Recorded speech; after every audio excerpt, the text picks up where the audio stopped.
Okay, let's begin. Hey there guys and welcome into today's video where today we're going over the history, yes, the history, finally, of Vert skateboarding. Now I know it's been a few weeks since we've actually done, the skate history series. So today we're going to go over the final part of the skate history series. Now we're going to do today a little bit different.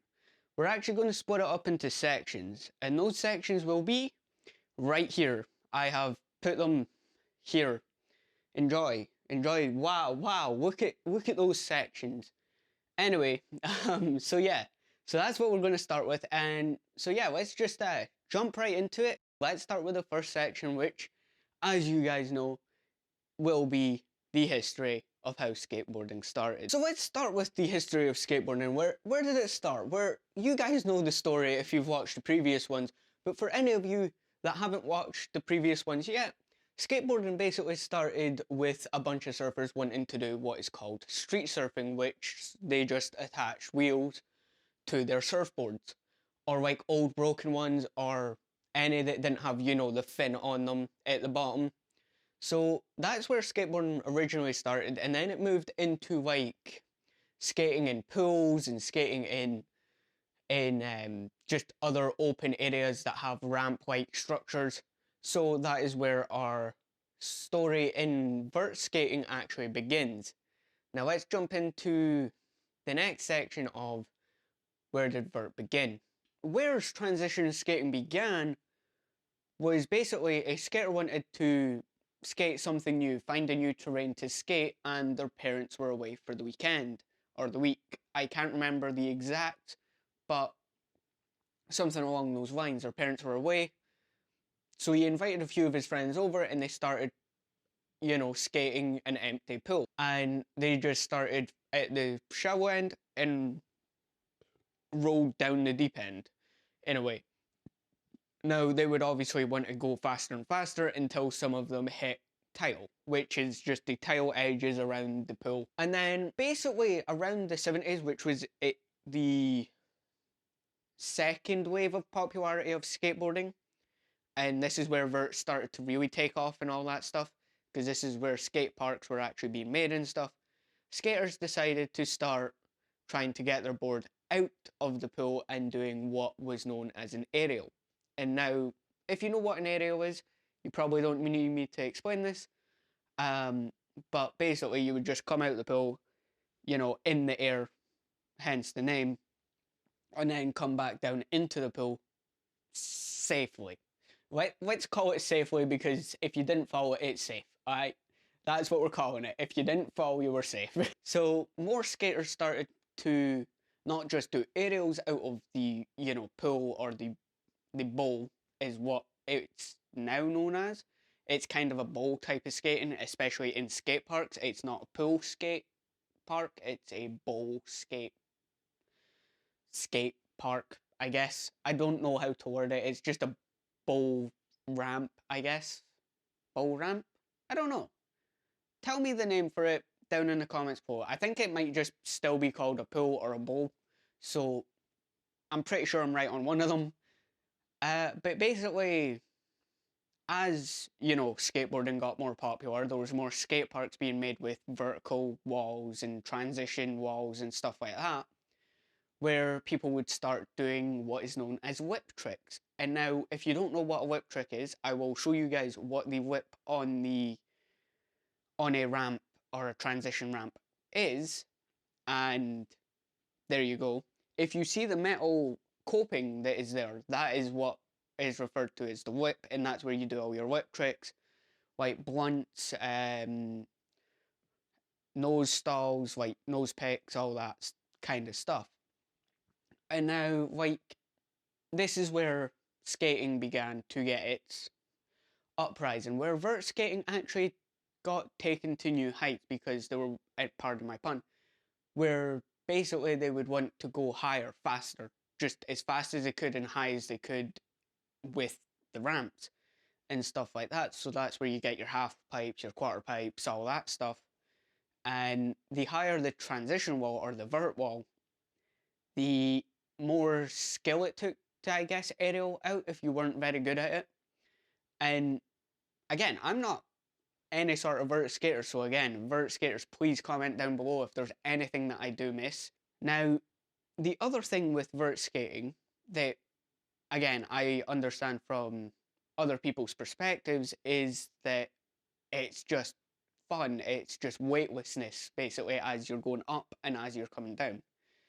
It's almost like you have no gravity being forced on you, but you do at the same time. Like, you're going up a ramp, damn near vertical, and then you're coming back down and you're fine. And I guess it's a rush of adrenaline in a way, that weightlessness. And again, it does seem like a fun way to skate, but it's not my way of skating. So where it went to next was obviously competitions and stuff like that. And, well, funnily enough, you know, coincidentally enough, that is our actual next section. So competition skateboarding, or competition vert skating more specifically, started around, I guess, the 80s, 90s maybe? I think it was more around the 90s, and we're going to get into that in a second, where, you know, we're going to talk a little bit about Tony Hawk and all that. But, yeah, because obviously you can't mention vert without mentioning the 900, and that's what we're actually going to move on to next.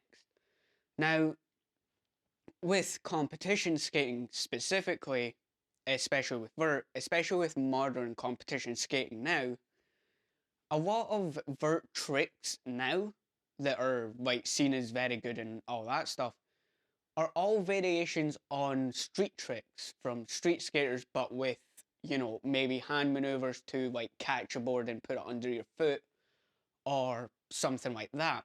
And that is where the vert variations of certain tricks come in.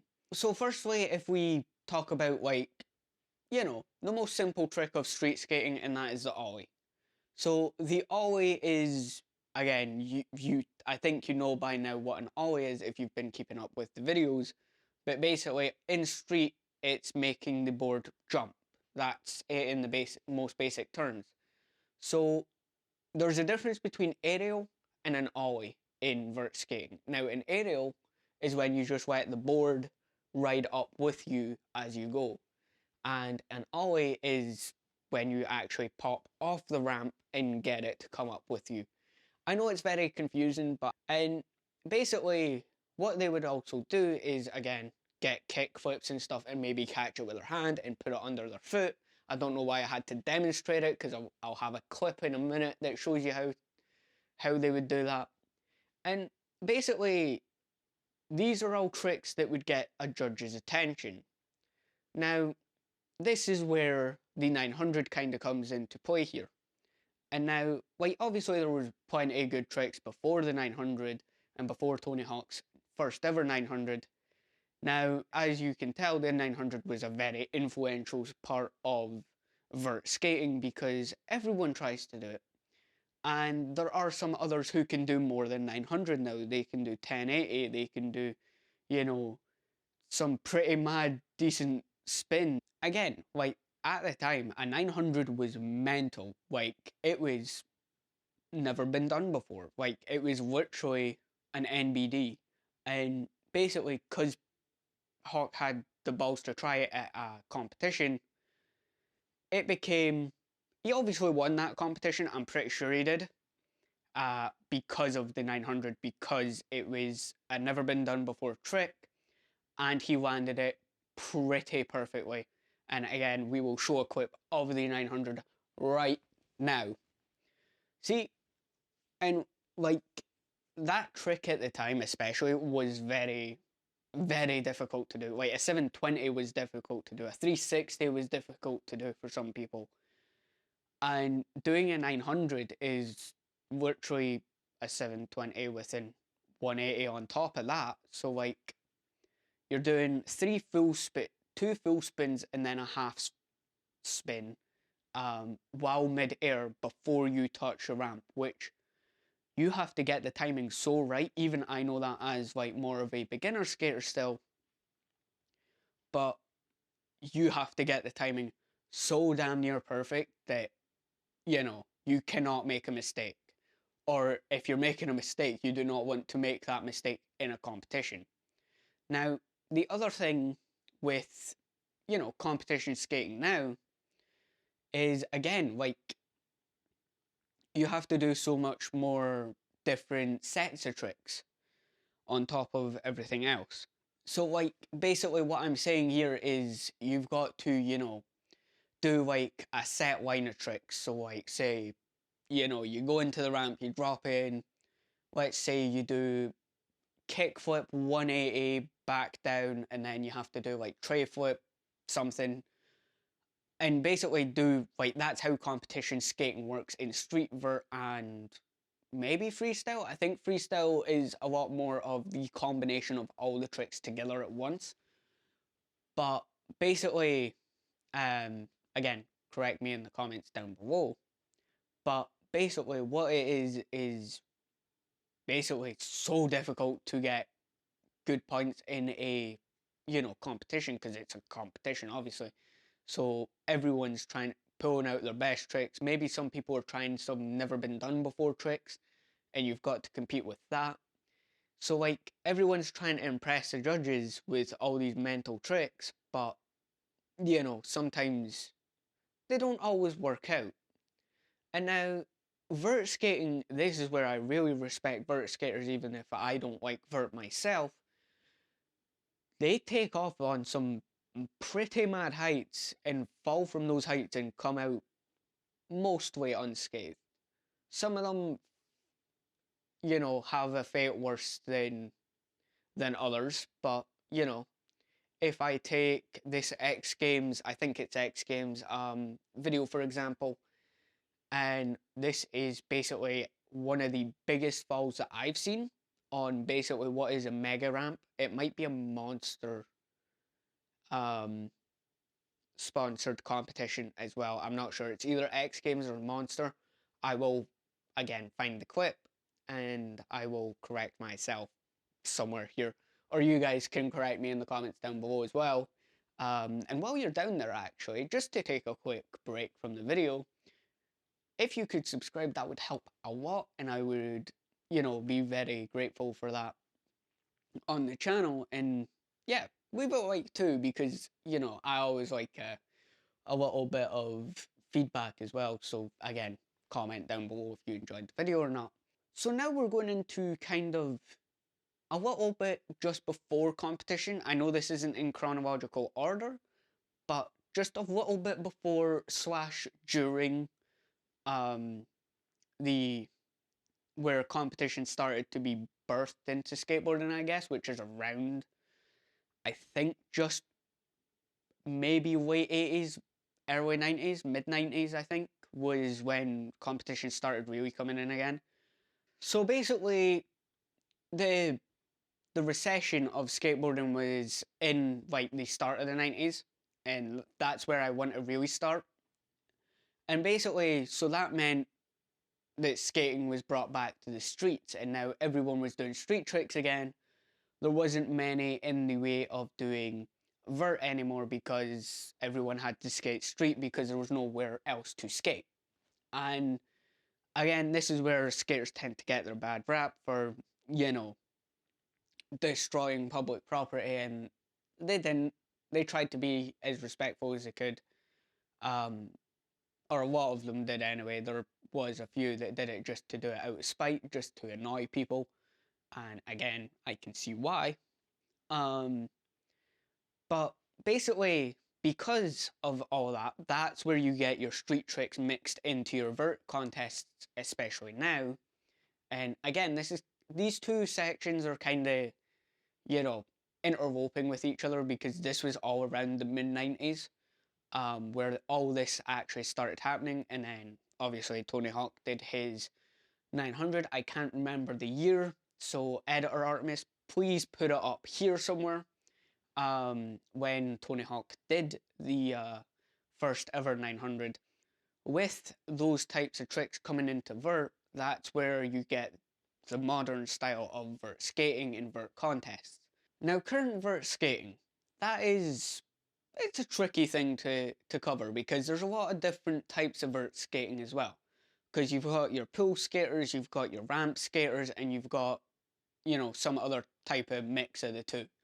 and then you've got your street vert skaters, and then you've got your vert skaters, and I think it all kind of combines into one after a while, especially with today's modern type of vert skating where you're doing flips, tricks, all that kind of stuff. Now, again, this is where we start to see a lot more bigger ramps. And again, you've got mega ramps all over the world now, and they're huge. Like, so again, if you ever meet a vert skater in real life, just know they might have a few bolts loose in their head, so to say. Because, yeah, anyone willing to go that speed and do like board transfers or drop out of a helicopter, and yes, that did happen. I will show the video right now. But basically, all that is basically just, you know, skaters doing things for fun and just to see how mad they could get. So, again, as this is the final episode of Skate History, I do hope you guys enjoyed the series, and I do hope you guys enjoy the next series that I will be coming up with. Now, that won't be for a little while, but I will say one thing. If you're a new skater, prepare to learn how to get into skateboarding next week. Anyway, I'm going to see you guys later. Hope you guys have a really good rest of your day. Remember, hit that subscribe button, hit that like button, you know, comment down below what your favourite type of skating is and what your favourite type of video of mine is. But I will see you guys in the next episode of whatever the hell I do. And as always, happy skating and peace out.